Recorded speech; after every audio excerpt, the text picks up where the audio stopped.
now the person you were going up against had very broad shoulders. Right. What was that like for you going into the meet? Did you notice an unfair advantage just physically before you got into the pool that day?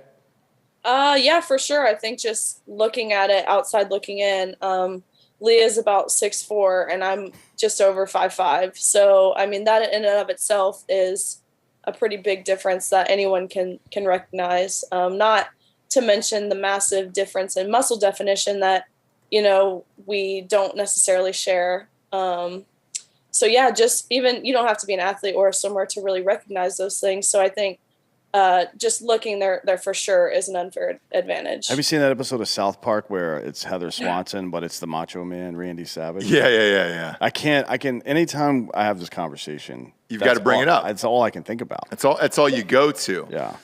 You were in the 200 freestyle final at the NCAA Women's Championship about a month and a half ago at this point. Now, you tied for fifth against Lia Thomas in that event, and then they didn't give you the trophy because they didn't have enough? Right. So after we finished the race, you kind of go behind the award podium thing where they distribute the trophies. And I had realized we tied, and so the official came up to me and he was like, "Hey, great swim. We're going to give the fifth place trophy to Lia. We only have one. Yours will come in the mail. You can pose with the sixth place trophy. Great job." And so I totally understand, they only have one. But what I didn't really understand is why they were adamant on giving it to Lia. And so I just kind of asked him, I was like, okay, that's totally fine. But can I ask, why you chose to give it to Lia after, she won a national title the day before. And this was my best chance at that, this event. And so I just asked him and he said, well, we're giving it in chronological order. And so at this point, I kind of realized, I'm like, okay, well, what do you mean chronological order? Because we tied. He just looked at me and said, we're giving the trophy to Lia. Great job. And so then it had hit me that, they weren't giving the trophy to Lia for any other reason than to simply save face if it came down to any sort of backlash or anything like that. And so that really fired me up. Not only were they, allowing this to happen, but Lia was getting the preferred treatment. And so it really took me aback, honestly. Yeah, I can imagine. I'm assuming, and this is just a guess because I wasn't there, the optics of it, if they were to give you the trophy and then have her stand next to you, would have made them appear as if, they hate transgenders. And I think that's a lot of the fear that's going on right now as far as people speaking out against it in women's athletics, is that they're worried of the backlash that would happen to them online.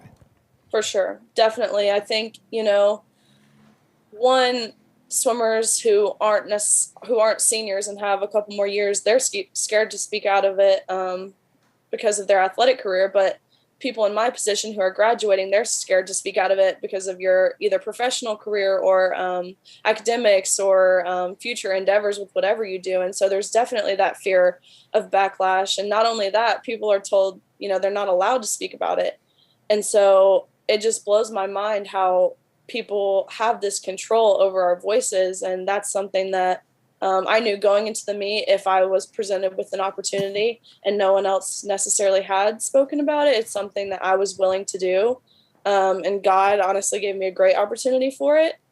And the whole situation in general. And so it's not something I necessarily wanted to be quiet about because it's something I find to be extremely wrong. What did you find was the general attitude back on campus, right? Not necessarily just amongst the swimmers, but amongst your peers and shit like that.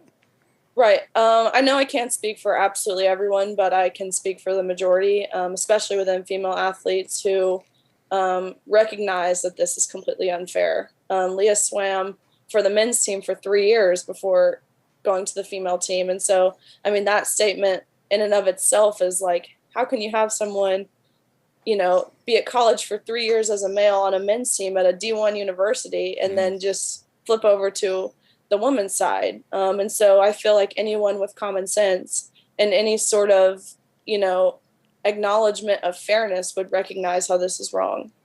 Yeah, and here's why I asked at the top of the show what you were planning on doing for a living. So, if you're going to be a dentist, for example, like you said, you don't want to be known as the transphobic Right, dentist. definitely not. If you came out, because that would follow you forever. It's like the commercials For sure. say, 99% of NCAA athletes won't turn For sure. professional, and they have to get real jobs in the future, and you're worried about that following you the rest of your career, which could sure. impact your own family and finances and everything else going forward. So I understand that. However, as women, why aren't women getting together the same way they did in, for the Me Too movement or something else to protect women's athletics, women's scholarships? Why hasn't there been more done as far as protesting from women's groups and getting together and saying, hey, not only is this wrong, but you're taking away records, potential scholarships, and you're changing the future and the face of female athletics? Right. I think it's something that's so new and hasn't been until I feel like the swimming NCAA championships on such a high caliber was so much at risk. But when we had our meet and you have a biological male winning a national title, it doesn't get any more, intense and severe than that. And so I feel like now groups are being formed. I've been in contact, or a couple people, different groups have been in contact with me. And so I feel like maybe from here it'll start to hopefully, fall into place and more people would be willing to speak out about it, because this is something that definitely, sorry, my computer. Oh, this fine. is something that definitely needs to be handled with quantity and with volume. And the more voices there are, the better. And so I feel like hopefully with all of this situation at light, people can realize the trajectory of sports and women's sports specifically. Yeah, it's not just this. It's not new though. I think that's a mistake Right. a lot of people are making. 2008 is when the term TERF was coined, right? Trans exclusionary radical feminist, and it was a wedge issue and inside a group that was pretty effective, right? The feminist second wave feminist movement especially was extremely successful in doing what they did, and all the discussion about turf bullshit from really around 2010 until right around the new, like you even if you look back through all the articles and the especially the opinion articles and some of the more radical publications during the Me Too movement, turf came up a lot. Like, oh, you don't care about black women or black bay or whatever the fuck, or you don't care about trans women's rights or whatever the fuck, right? It always came like that. They laid this groundwork for a long time so that they would be able to do this, right? They built the reactionary defense into the lexicon before they ever made the move to put women in men and women's sports, right? So this is a calculated move. Don't make any mistake about that.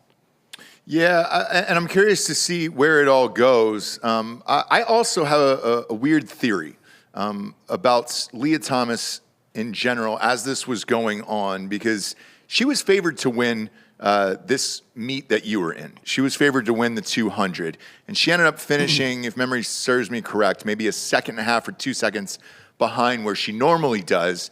Once she won on day one, and actually got the championship in her first event, I thought, and you could tell me different because you swam against her that day, it seemed to me like she didn't try hard enough just so she could say later on, hey guys, we're all on an even playing field. I only won one of these events and I got beat by these other people. Because if she would have swept all of the events across the board, I think there would have been more outrage. But it was like Dan said, it was almost like she was laying groundwork for other people to come in and be like, see, we can all compete against one another. Did you get that feeling when you were in the pool that day? It's actually funny you say that, because you're the only other person outside of the swimming world who has kind of acknowledged that. And it's not something I've spoken about publicly before, because it's a lot of speculation and I don't want anyone, just thinking I'm giving these theories and stuff. But anyone who knows swimming can understand kind of how splits work. Same thing in running. Swimming has splits. So each 50, generally your top swimmers swim it relatively the same way. And the way she swam it is not how anyone at our level swims it.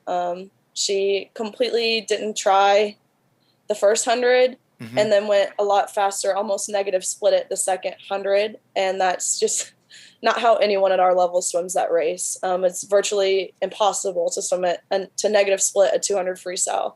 And so I do agree with you. I think I even told a couple of my teammates and stuff this. I think she won the first day, you know, kind of made a statement. And then I think after that, it was kind of, look, we can compete and be equal or fair. And the last day in the 100 freestyle, she actually placed, I forget what place in the morning, but she made the A final back and then got last in that heat at night and looked like she went so much slower at night. And so I think she was trying to prove a point, which is really, really, really sad and heartbreaking for all the other females who have worked to get there and to have their spot taken away by someone who's not even necessarily trying their hardest. Yeah, because when I watched it, that's the vibe that I got when I saw it was like, okay, great, you won the first event. If you go on and dominate the rest of these events like you did the first one, there will be a massive uproar at that point.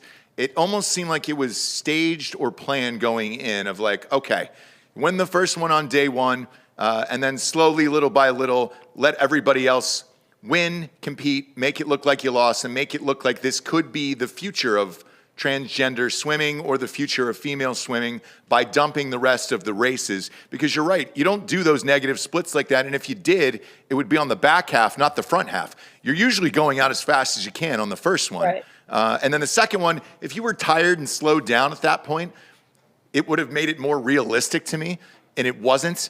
It's exactly like you said. You don't swim like that. That's just not how it's done. And if you get tired or exhausted towards the end, great. That probably would have been the best way to fake it, but the way she did it didn't make sense to me when I was watching it in real time. Right. And like you mentioned, it was about 2 seconds slower than she had been in a couple months prior, or even a couple weeks prior when she swam at her Ivy League meet. And so I think if she had gone the time that she was seated top in the nation with going into the meet, I'm not sure if it would have won, but actually I am sure it would have won. So that's just a bit, I think your theory is not far off.